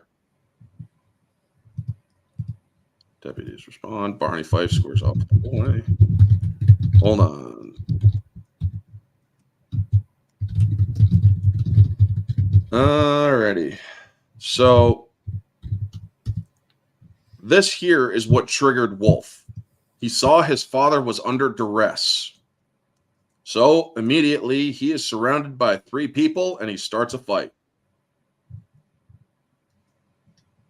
And unfortunately, his father was killed. Yeah. And it's revealed that so you think Wolf is what to him? Were you a good dad, Ray King? Yeah. The why not, or the why though, I never got. I'd given up trying to figure out when I'll get a call. The why though, that I've got. Somebody breaks his moral code. So now she understands why she is, or he's retiring. So he's basically training her or grooming her to be his replacement. And so initially she refuses. I like how she refuses. It's like he aids and abets cartels, money launderers, and he fucking turns them in too. Yeah. You know? I spent my whole life only recognizing my lucky breaks after they were gone. The Brit, who is she? And that's when the phone rings. I love that. And I love this too. Tell Elliot Ness. Tell Raymond King to get his feet off the table. Yeah. Tell Elliot Ness to get his feet off the furniture. He's not in a barn. The barn. Living robotics. Write it down. So now we get to the climax of the film, essentially here, where what's his name? Lamar is he's like, but did you speak to the man? Am I right? You spoke to him. What did he sound like? I didn't make small talk. What's it matter what he sounded? Oh shit, gunshots. So I love that. Pulls to the left. You might consider using a round with a superior ballistic coefficient. It's like, pretty sure that guy that you are talking to has no freaking clue what it means. Give me the layout, exits and whatnot, go. Now there's one part here I do want to, let's see here. Yeah. Damn it. You ever see a match grade round traveling 3,000 feet per second go through an open window? Yeah, you Nobody don't. does. Yeah. No one does. Get out now. And I love it. Christian Wolf just empties his entire 50 cal into the frickin' place. So let's see here. Fighting these people. And I like how he also does get shot a couple times, showing he's not superhuman, you know? Yeah. And he's also getting his ass handed to him in a couple areas too. This guy's a pretty good fighter. But I like how he beats him. Stun grenade. Pull the pin. Put it down his jacket. Give him a tight little hug. Pop goes the weasel. I'm telling you, Yeah. I'm guessing even through that guy's jacket or armor and Christian's armor, it still hurts.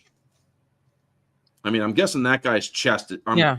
Well, even if like wearing a flag vest and you get shot, like you're still bruised. Mm-hmm. It may stop the penetration, but like you have that like the impact of the plate itself hitting your body at that force. So you'll still come out bruised and hurt. That guy, though, at the very least. But that was a grenade, like right in there. So it's like, you know, he had it underneath his armor. Yeah, no, I'm saying it's like, you know, like that's what, he's dead. Yeah. So in that case, that guy is dead. But I'm saying, like, you know, like people who think you can just easily walk away wearing a bulletproof vest and things like that. No, you can't. Like, you're still going to feel pain because you have that plate, like I said, hitting your body at the speed of the whatever round is being fired at you. Yeah. So you're gonna you're going to be hurting. Mm-hmm. So even if he was wearing, like, I think he's wearing a vest here, like he still shots a couple times, like he's still gonna feel, he's still gonna feel it. Yeah. So here he starts going through his Solomon Grundy, and I love this whole thing here. That basically points it out. Yeah. It's like, oh my God, I am hearing what I have heard for so long. And he recites it with his brother. And that was the end of Solomon Grundy. Yeah. Basically gives you all the twist. And I love this. Stand down, fuck off. Okay. It's like, oh shit. Yeah. Now, John Bernthal is a boxer. So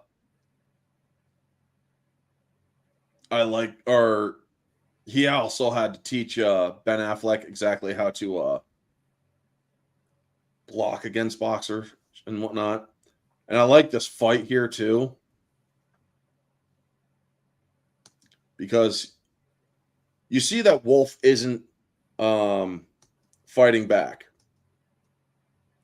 Because one, it's his brother. He acknowledges this is his brother. His brother is angry. He hadn't seen him in 10 years. Yeah. Except now he's not going to allow his brother to hurt him anymore. And so he quickly ends the fight. And oh shit. The expression says it all. Stop it. It's as simple as 2 words. Stop it. He doesn't even have to say it. Mm-hmm. But so they're basically talking to each other. Now let's get this. I love that. Not happy. Yeah, because Lamar comes out. Yeah. He doesn't understand what the fuck's going on until he realizes that these two know each other. Yeah. But he let's see here. Why did I ever hire you? Make them whole. Or he's like, I give them hope. I make them whole. Do you know, or do you even know what that's like? And he says, yes, I do. Now, one would probably wonder, how does he know what that's like? Well, it's explained at the end. But I love that. He's like, yes, I do. Pow. And he looks at bro like, sorry. Yeah. He looks at her. I love that look on Bernthal's face. Yeah.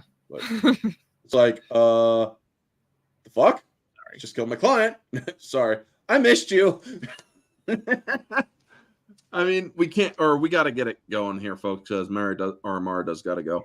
I think, like, you know, like, I think at that point, like, you know, Braxton, like, you know, like, whether or not his brother, like, shot and killed Lamar, Braxton at that point would have figured that he wouldn't be walking out of this alive anyway, because Lamar is putting 2 and 2 together, that they know each other. Therefore, Braxton's now a liability as well. Mm-hmm. So I'm like, yeah, he's not gonna be too bothered that his, like, you know, his client is basically his employer, so to speak, is just been shot through the head. Yep. And all of this has gotten the Treasury's attention, the attention of Treasury. And so Mary Beth Medina has been asked to, as much as I'd like to take credit for this, she has the ability to either blow this whole thing wide open, expose the accountant and whatnot, except it was a team effort, long hours, and old-fashioned investigative work. What he said in a previous interview. And then we learn Harbor Neuroscience. We get the biggest reveals of all. The father is, or the man from the beginning of the movie is talking about another boy. And this one has autism too. Wanders a bit. The girl from years ago. Now, she stopped talking 30 years ago. I love this. How is Harbor funded? We've had very generous private donors. Yes. Computer, BX32. His daughter. Yeah. And then she's like incredibly gifted when it comes to a computer. She's the girl from the beginning of the movie. She could backdoor the Pentagon with that. She also has a puzzle framed on the wall because the kid sees it. Yep. And there's the voice. Hello, Dreamboat. Shall we chat? So then Dana realizes Christian's gone. She has to redo her entire thing. Yeah. Dog's playing poker, and she realizes the Pollock was underneath it. Christian, now, me personally, I would have like carefully cut, because I like, call me crazy, I do like the dogs playing poker thing, so I would have like carefully cut that out and had both pictures up. Yeah. But like, because when she was ripping it, I was like, stop. Right. But I get why. It's like, yeah. He's moving on, which is nice. And that's the end of the movie. So, out of 10, how would you rate that, or rate The Accountant? Objectively out of 10, I'd give it like an 8.5 to 9 out of 10. It is that close to perfect objectively of a film, with like minor gripes here and there, which like, like does take it down like a little bit. But like I said, like, arguably, objectively, it's a near perfect film. Subjectively, it is a perfect film to me, because I very much enjoy it. It's a unique spin on like that, just an age-old premise, but a new spin on it, pretty much. Yeah. And then as a moviegoer, it would be like still, in my opinion, the same thing. 10 out of 10, enjoyable. I mean, a lot of people actually didn't like The Accountant. Or because a lot of people actually did say scenes seemed far too random. The editing was shit and whatnot. It's like, that's because it's on purpose. They wanted you to have a feeling of autism watching the film. Yeah. But yeah, I agree. Objectively, the editing can be troublesome for people. So I would put it 8.5 to a 9. Subjectively, it is one of my top favorite films. It's in my top 10. Moviegoer, definitely 10 out of 10. And so with that, folks, because Mara just got to get going like really soon. Next week is going to be with Paris, or From Paris with Love with John Travolta. Mara, if you haven't seen it yet, or have you? I do need to watch it. All right, so I won't give up or give anything away. You're gonna laugh your ass off, though. Let everybody know where they could find you. You can find me on my YouTube channel, Jade Shadow. Primarily doing like live streams now, given what I'm able to basically get done during the day. Gaming streams on my Kick, with occasional 1 or 2 on my Twitch. Kick is Jade Shadow. Twitch is Jade_Fire. I have a Discord where every other weekend or so I do watch parties. And yes, thank you, Trey. That's my Discord. Tomorrow I'll be watching Back to School with a bunch of people who are on my Discord tomorrow evening, since I can't stream. And I don't know about Talk Nerdy on Sunday. I have to get with my co-host to see if it's going to be on her channel definitely or not. But Saturday evening should be a kick stream in the evening, playing, or maybe a Twitch stream, I should say, playing some Helldivers 2 with Gigawatt and very likely Calmax, I think he's off work, and maybe one other person. So yeah. So that's where you can find me. And I do, or for me, folks, you can catch me tomorrow or Orange Hat Uncensored. Sunday is weekly recap. Tuesday is going to be the Terminator franchise, all the movies, including the bad ones. I'm giving all my thoughts on the different takes and whatnot, the different concepts, as well as going over how I would do how I would have done a sequel. Tuesday nights is the Barroom Podcast, and then Wednesday night I'll be on Mara's channel for the 1s and 2s for Lethal Weapon 2, and then Thursday again for my channel for From Paris with Love. Anyway, folks, that is going to be the stream. Thank you to everybody who tuned in: Trey Courtney, Gigawatt, Vanya, and Junebug. Thank you for coming in too. And anybody else who showed up, Geek Detective Pierce. Y'all are freaking awesome, folks. Thank you so much for tuning in. This has been Orange Hat and Mara. Have a good night, and always remember to stay humble. Good night.